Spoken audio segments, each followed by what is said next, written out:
முன்னாள் பாரத பிரதமர் இந்திரா காந்தி அவர்களின் நினைவு நாள் புதுச்சேரி அரசு சார்பில் இன்று அனுசரிக்கப்பட்டது.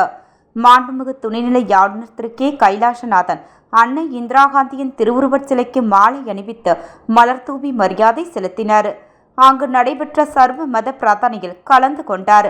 இந்நிகழ்ச்சியில் தேசபக்தி பாடல்கள் இசைக்கப்பட்டன. மாண்புமிகு முதலமைச்சர் திரு நா. ரங்கசாமி, சட்டமன்ற உறுப்பினர்கள் திரு சாய்ஜி சரவணகுமார், திரு ஏ.கே.டி. ஆறுமுகம், தலைமை செயலர் திரு சரத் சௌஹான், காவல்துறை தலைமை அதிகாரி திரு ஏ.கே. சிக்லா, செய்தித்துறை செயலர் திரு முகமது அசான் அபித் ஆகியோர் உடனிருந்தனர்.